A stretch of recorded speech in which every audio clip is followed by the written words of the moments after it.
The Day the Clown Cried is a notorious, no, renowned piece of lost media dating all the way back to 1972.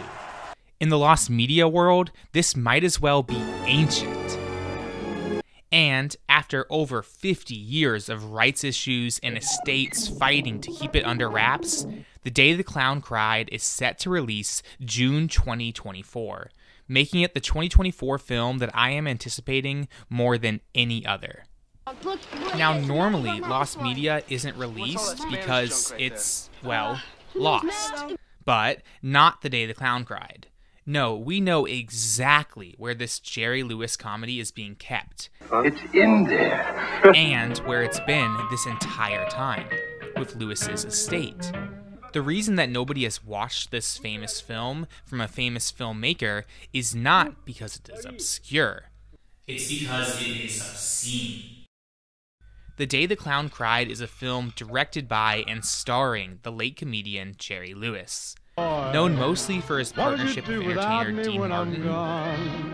When my bankroll's gone and I need some dough, you're always telling me where to go. Lewis was considered one of the most bankable stars of the 1940s, 50s, and 60s.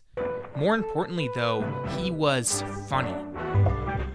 In fact, He influenced everyone from Mel Brooks to Jim Carrey. And for a man like that, the phrase, "he could do no wrong," certainly comes to mind. So, how could a man who could do no wrong direct and star in a film considered so obscene it's nearly been buried alongside him? Well, The Day the Clown Cried is a comedy. A dark comedy. About the Holocaust.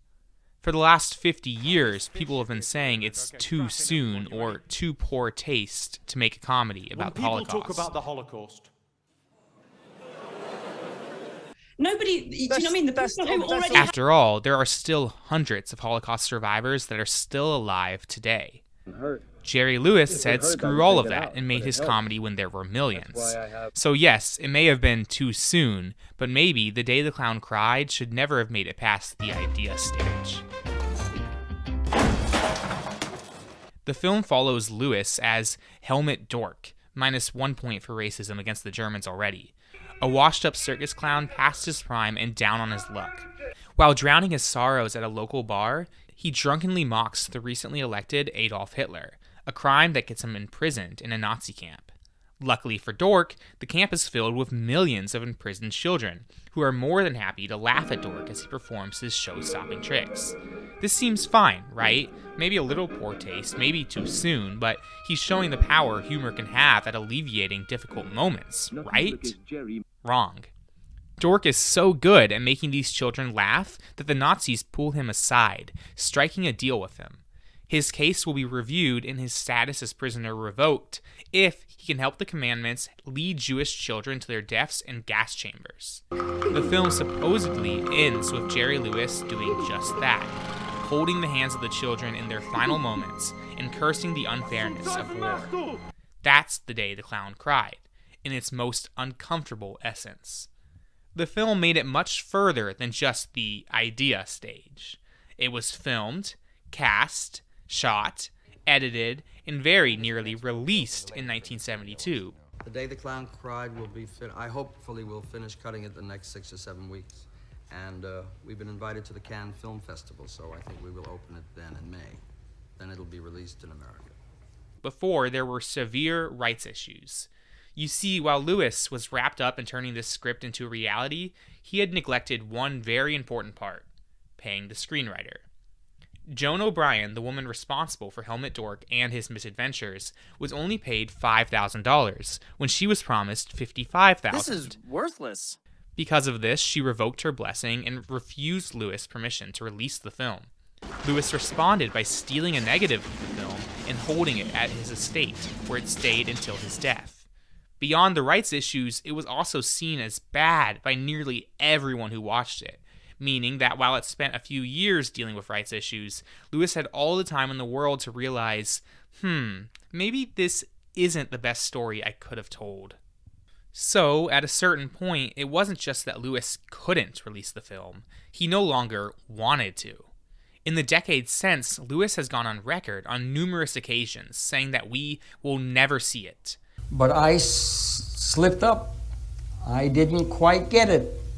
And I didn't quite have enough sense to find out why I'm doing it, and maybe there would be an answer. And in terms of that film, I was embarrassed.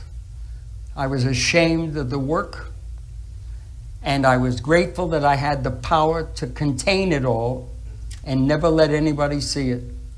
It was bad, bad, bad.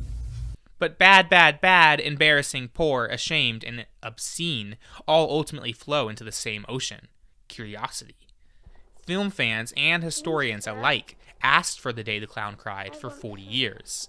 And for 40 years, Jerry Lewis said no. Jerry Lewis could get a laugh without speaking a word. But then, Jerry Lewis died. And before Jerry Lewis died, he had one final show to perform. At one point, he had called The Day the Clown Cried his Citizen Kane. In other words, his magnum opus. And in 2015, 1 year before his eventual death, Lewis, ever the showman, revealed his last trick. He donated his personal copy of The Day the Clown Cried to the Library of Congress, under the stipulation that they could only release it after he and his critics were most assuredly dead. They settled on June 2024, and that's in 6 months. So, after over 50 years, one of the single most revered and infamous pieces of lost media is going to finally be released to the public. Who knows? By 2024 standard, it might be as tame as an episode of Squid Game. But I'll be watching it. It's not often that a story that has gone on this long reaches a satisfying conclusion. So, I'll wait 6 months. You might even be watching this in a post-June 2024 world. How's the Costco hot dog? Still $1.50? Good. And how was The Day the Clown Cried? Did it move you to tears? Or to the nearest pitchfork? This is when the pictures got bigger. And until the next time, I'll see you at the movies.